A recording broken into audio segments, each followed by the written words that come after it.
chords because I remember very clearly how hard it was for me back when I was a student in high school learning, what's a major chord, what's a minor chord. It's not the easiest thing. So I just wanted to create something that could maybe help out. Amazing. Can we have a little bit of a demo of how it works? Sure, absolutely. Yeah. So basically, if you see here, this is just a Sibelius file, and we have some chords on here.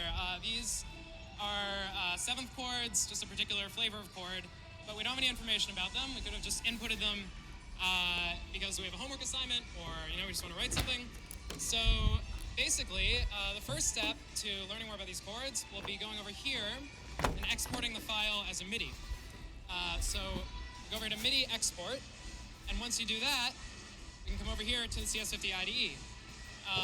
So the MIDI is already in the file on the left. Great. So we would drag the MIDI file into our program folder over here.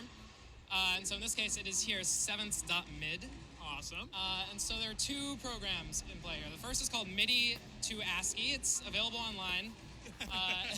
And I took it and made some creative changes to it, especially to the way it outputs information to make that output more useful to me. So as long as it's open source, exactly. I think we're good. Yeah, I credited the author and everything.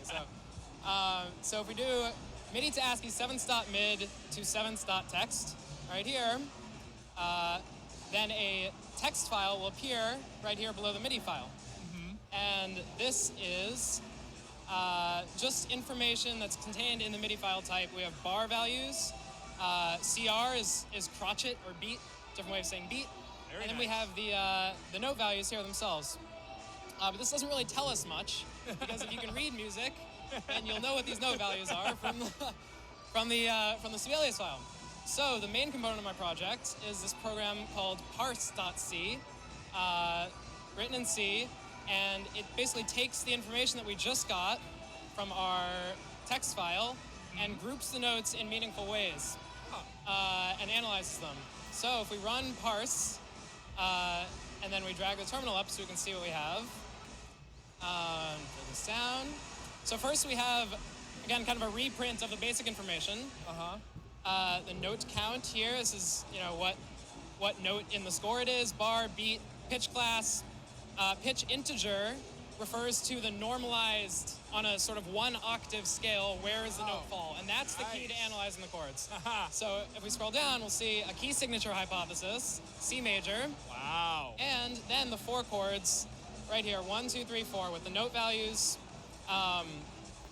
And the lowest key information here is relevant if you're looking to provide a sort of Roman numeral analysis that you might do in class, where the lowest note actually is very important to the inversion of the chord, if you're notating correctly. More importantly, though, we have the quality of the chords here. So quality, major 7th chord root position.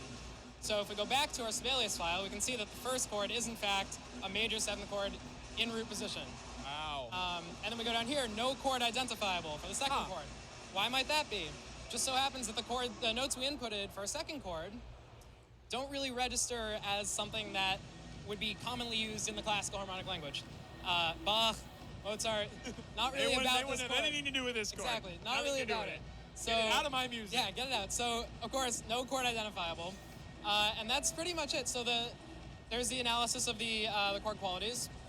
And the way that I did this analysis involves these note differentials here. Just to clarify what those are. Wow. These are the values that represent semitone, like one key on the piano, in between every note of the chord. And so that is how, because every chord you can build above a note has a unique set of differentials. And so just by sort of looking through those, we can get the quality. Wow, that's incredible. Clearly you produced like a really awesome thing that has combined your love of music with programming. Where did you start at the beginning of CS50, and how would you say this semester was, and how would you say that you've improved? Well, CS50 has been quite a journey, to say the least. This is my first computer science class ever. Amazing, wow. I came into CS50 very excited, but also not knowing what to expect. And I certainly did not expect the course to push me and challenge me as much as it did. And it was a struggle. It really was. C is a difficult language to learn. And I found that out the hard way, both in the course and in the final project, because it was like teaching calculus to a second grader at times. I was like, why can't you just see that these things should be so easy to like group together, but no. So it actually taught me a lot about dealing with logic problems. And overall, I just could see myself growing from problem set to problem set. Wow. The course that's pushes amazing. you really quickly, but it's for the better, I think. Wow, that's an incredible journey. Thank you so much for your time, Jacob. Thank you, Sam. Do you have any final words? This is CS50. Thank you so much. I'm here with Erica Hairston today with a really neat website to show you. So Erica, can you tell me a bit about your project? Hi, yeah. So what I chose to do is I worked on a website that is supposed to be around what's been happening on campuses recently. I'm not sure how many people know, but have read media where Yale and other schools have been talking about movements around underrepresented groups and minorities. And so I personally felt like the media was taking a lot of voice from the students and sometimes not telling the full story. So I wanted to create a website where students could tell their own stories from no matter what school they went to. And so the way it works is you just log in with your school EDU. So right now I'm CS50. And when you log in,